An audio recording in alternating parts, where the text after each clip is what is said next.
Hello, welcome back to our English session. And today we are going to discuss the poem Where the Mind is Without Fear and line by line. In the previous session, we discussed Rabindranath Tagore's biography and his interest in the literature and the background of the poem. And now we are going to see once again the detailed discussion on the poem. And before going to start our work, let us recite the poem. Where the mind is without fear and the head is held high, where the knowledge is free, where the world has not been broken up into fragments by narrow domestic walls, where words come out from the depth of truth, where tireless striving stretches its arms towards perfection, where the clear stream of reason has not lost its way into the dreary desert sand of dead habit, where the mind is led forward by thee into ever widening thought and action, into that heaven of freedom. My Father, let my country away.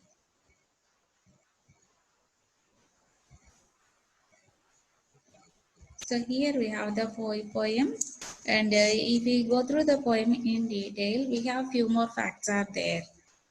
This poem was written by Rabindranath Tagore, as we know that one. It's one of his vastly read and discussed poems, and also it was marked as the 35th poem in his famous book Gitanjali. It was originally composed in Bengali and possibly in the year of 1900 under the title of Prardhana. So this poem has another name in the Bengali, that is a Prardhana, meaning prayer. Prardhana means a prayer. It appeared in the volume called Naivedya in the year of 1901. Later in the year 1911, Tagore himself translated the Bengali poem into English, and the translation appeared as a poem of 35th in his Nobel-winning anthology Gitanjali. Gitanjali means song of offerings, as we know. So that was published by the Indian Society in the year of 1912 in London. Once again, see the details of the particular poem. The poem was written by Tagore, as we know that one. It was vastly read and discussed poems. There are so many poems he wrote, but out of many, this one was read vastly by so many people and discussed also. It was originally composed in Bengali, and possibly in the year of 1900 under the title of Prardhana. Prardhana means a prayer, as we know. It appeared in a volume called Naivedya in the year of 1901. Later, in the year of 1911, Tagore himself translated the Bengali poem into English, and the translation appeared as a poem of 35th in his Nobel-winning anthology, that is Gitanjali. Gitanjali means a song offerings. And the book Gitanjali was published by the Indian Society in the year of 1912 in London. And this is a few words about the poem before going to discuss phrase-wise. So when the poem was written, by that time India was under the British rule and the people were eagerly waiting to get their freedom from the British rule. This particular poem is written in the form of a prayer to the God and here the Almighty for a true freedom for his country. And as Tagore reveals his own concept of freedom throughout the poem, where the mind is without fear. Throughout the poem, he is urging, he is pleading, he is asking the Almighty for, for a true freedom for his country. And you see the first line, where the mind is without fear and the head is held high. Here the phrase is head is held high. So now we are going to discuss the particular poem line by line. In the very first line, the poet prays to the Almighty that his countrymen should be free from any fear of oppression or forced compulsion. He wishes that everyone in his country has his head held high in dignity. In other words, according to him, in a truly free country, every person should be fearless and should have a sense of self dignity.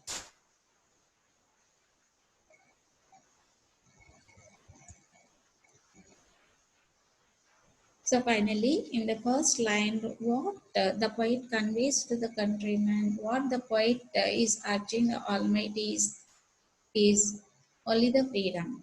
So what he is praying here, the poet prays to the Almighty that his countrymen should be free from any fear of oppression or forced compulsion. He wishes that everyone in his country has his head held high in dignity and honor, but not in any other way. So, in other words, finally, according to the poet, according to the Rabindranath Tagore, according to him, in a truly free country, every person, each and every person should be fearless and should have a sense of self dignity and honor. The particular points are going to be in the first line. And coming to the part of a continuation of the same line, where knowledge is free. Here is the phrase, another phrase. What is this one? Where knowledge is free.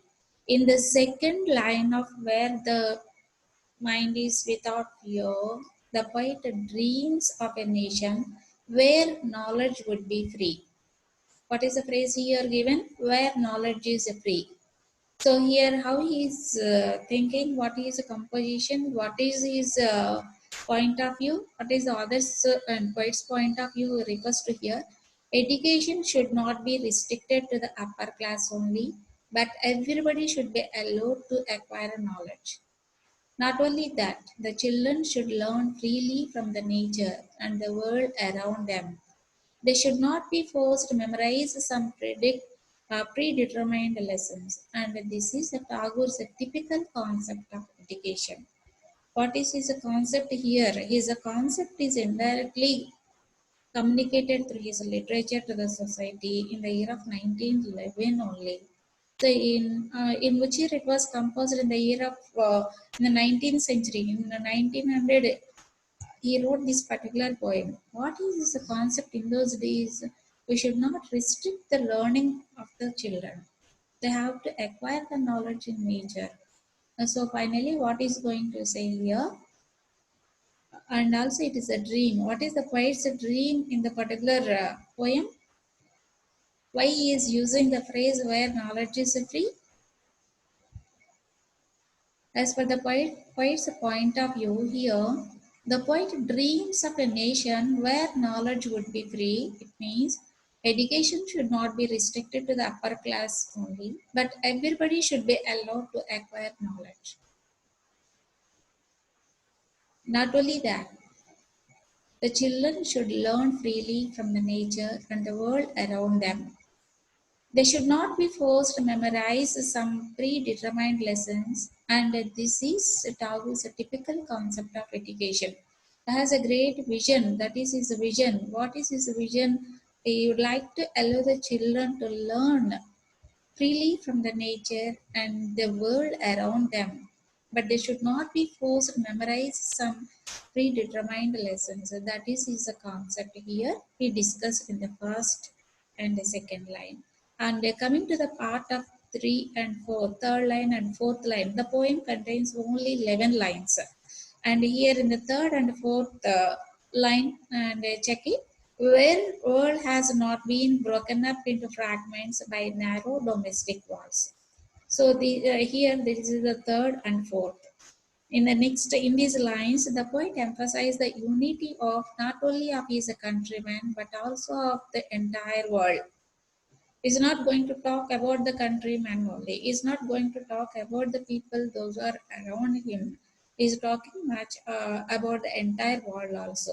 He thinks there should be no division among people based on their caste, creed, color, religion, or other baseless superstitions. In other words, prejudice and superstitions should not divide the people in groups and break their unity.